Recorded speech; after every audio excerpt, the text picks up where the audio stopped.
Today we're going to talk about keeping chickens. It's easy. If you're thinking about getting chickens, this is going to be just 101, the basic video, right? We're going to talk about shelter, food, and there was something else we're going to talk about, but we'll start with shelter. So, what do you need to keep your chickens housed? You need something that is going to keep them out of the rain and keep them out of the wind. That's it. As far as the weather goes, chickens do not have to be kept warm in the wintertime. I live in Illinois, north central Illinois. I have never, ever run electricity out to my coops, ever. I don't run heat out there. I don't have chicks in the wintertime, so I don't need to worry about that. Chicks or very young chickens can't regulate their body temperature. They have to have a heat lamp. But full-on adult chickens do not.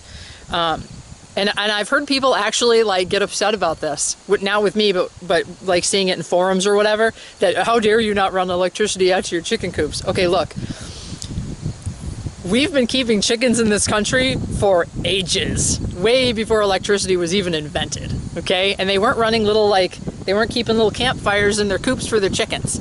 Chickens don't need heat. They don't. They have to be kept out of the wind. They have to be kept out of the rain. So in the wintertime, what I do is we only get, like if we get a gnarly day where it's negative whatever, I will keep them locked up for that day, and I have to keep going out and rotating their water, which is fine. But that's maybe 1 or 2 days out of the whole winter. Now the rest of the time what I do is, even if it's cold, I give them the choice to come in or out. I never ever lock my chickens away. I always give them the choice. And what I do is, if there's snow on the ground, you don't want their bare little feet on the snow, because that's awful. So what I'll do is, whatever I have for bedding, pine shavings or hay or straw or whatever you're using, throw that over the snow. And then they can walk around on that, and I put their food on that and everything else. That way they can come in and out per their choice. And then be intelligent about which way your coop doors face. So you don't want the door they come in and out of, you don't want that facing north or east, because that's where most of the wind's going to come from in the wintertime. So you want it to face south or west. And then maybe, work it out where there's maybe some kind of a wind block out there. Just a little space is all they need so they can come in and out. And I've never, ever lost a chicken to the winter, ever. And then the same thing goes in the opposite direction if you live in a hot climate. You want to make sure your chickens have lots of shade, plenty of water, keep them out of the sun. That's it. So then also with the shelter, it needs to be predator proof, right? So, okay, let's talk about that. I don't care if you keep your chickens in a bank vault. Something will find them to eat them. This is the name of the game, man. You do your best. You do your absolute best to keep them safe. I have done everything, guys. I have kept my chickens locked up in like this. We have a larger chicken coop that we no longer use anymore. It's actually the other half of our tool shed. They were on lockdown and something got in there and got them. A weasel actually got in there and wiped everybody out one year. I have buried fencing below the ground to try and prevent diggers. Didn't help. Also have to worry about overhead predators, right? Like, I have never had an issue with that, I don't think. But we did have like a Cooper's hawk one time. It's a smaller hawk. If you have your chickens, you don't have to have your chickens in a covered pen. Like in my situation, I'm standing in their pen right now. I have all these like little trees and stuff. And what it does is it prevents a good swoop down for a predatory bird to grab a chicken and go. So I've never had an issue with that. But it is an issue depending on your property situation. Possums are my arch nemesis with these chickens. I have lost more chickens to possums. If I see possums, they are eradicated on sight, no questions asked. They don't even have to be offenders, they're just gone. I've had a weasel come through and kill everybody. That was the most devastating predator we've ever had. They're just little killing machines. If it hadn't killed my chickens, I would have been very impressed. Oh, coyotes. I had a coyote one time get in our pen. She just jumped right over the fence. I've had 4-foot fence, I've had 6-foot fence. I've done it all, man. I have done it all with these chickens trying to keep everybody safe, and you lose them. It happens. Every once in a while, you will have a chicken just drop dead from what seems like absolutely nothing. There's nothing wrong with the body. There was nothing wrong with the chicken the day before. That happens too. And everybody else is fine. It just happens.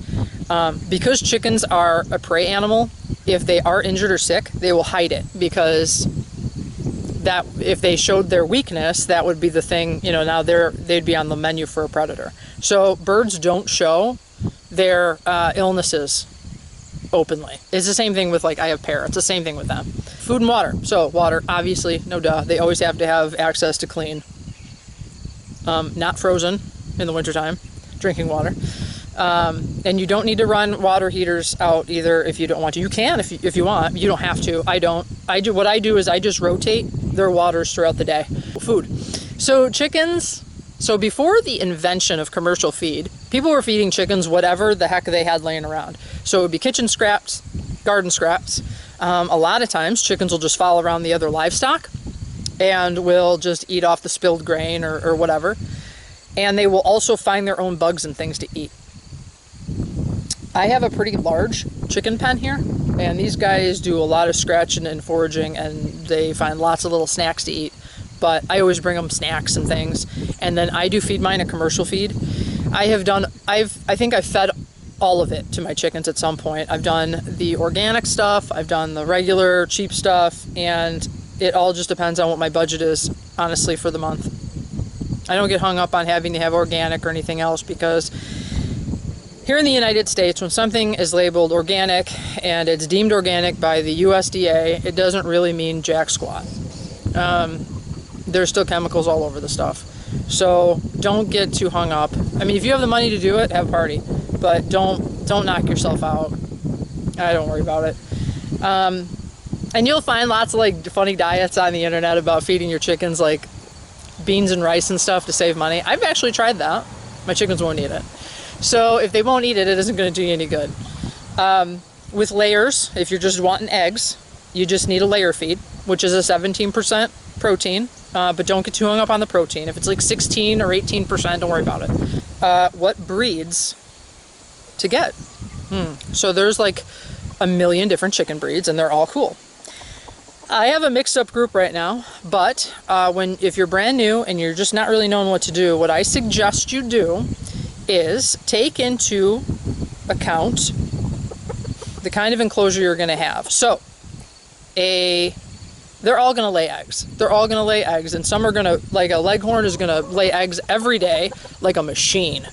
And they'll slow down in the winter, but they won't take time off. I've had leghorns. And then you've got others that they'll lay eggs, but like wintertime will come and they'll stop. Molting will happen, they'll stop laying eggs. It's totally normal. Nothing's wrong with your chickens. But like if you have an open pen like mine, maybe having a heavy-bodied bird is better because they have a harder time taking flight from the ground. Light-bodied birds are going to be getting out all the time. So if you live in a cold climate, like I do, you want to avoid having chickens that have a lot of doodads on their face. So the smaller the doodads, the smaller the combs and the wattles, the more climatized they're going to be for you. Chickens will get frostbite, and it's okay. You're not going to go to chicken jail or anything. It happens. Every single year I get at least one chicken who gets frostbite on something. And what happens, as a matter of fact, my white rooster here, he had it on his comb because he's got a big floppy comb. And I thought, oh no, because it was a bad spot. Then it went away. It's gone now. Frostbite heals itself. It just looks kind of scary when it first happens. But unfortunately it happens, but it's okay. They'll be fine. Oh, rooster. Oh, yeah, okay. So you don't have to have a rooster. You'll have chicken eggs without a rooster. They just won't be fertile. So, chickens or roosters just aren't necessary. I have two, and I only have two because they're nice. If either of them were mean or they attacked people, they would be gone. I have zero tolerance for that. We had some rooster males that were rough. I mean, you couldn't get in the pen without a rake. My daughter has been chased around a tree or two by a rooster. She'll tell you stories. Yeah, that rooster's name was Jerk for a reason. They went in the freezer. Oh, okay, so here's one thing I'm going to say. This is the unfun part of keeping chickens, right? So keeping livestock, like any livestock, keeping chickens like any livestock is a big responsibility, and I know you know that stuff, right? I don't mean, oh, you gotta take your chicken to the vet. I've never taken a chicken to the vet, and I'm not gonna start. If something happens, like you have a mean rooster, say, Or you have a hen. I've had a hen get mean and she killed one of my other chickens. Or you have a chicken that's just that injured and it needs to be put out of its misery. Have enough compassion and enough responsibility to take care of the situation yourself. If you can't butcher or cull a chicken on your own, don't get chickens. Because then what ends up happening is you'll be miserable because you'll have this awful mean bird, or you'll have this injured thing that's just going to suffer, and now you can take them to the vet. You can do that. But some situations, even the vet's going to tell you there's nothing I can do. Like I said, if you're not the kind of person that can handle the business, don't get chickens. Or if your partner can't handle it or doesn't want to do it, don't get them, because it happens sometimes. I don't even know how many I've butchered over the years, but it's enough. And yeah, I mean, and that's it, guys. It's fun. They're very enjoyable. It is not free eggs, not by the long shot, but it is fun, and they're good. They're a great beginner livestock animal for a homestead. And yeah, if you're still, after hearing all that, you're still interested, then I suggest that you get them. But yeah, they're fun. Okay, guys, hope this helps. I walk with you through the great divide.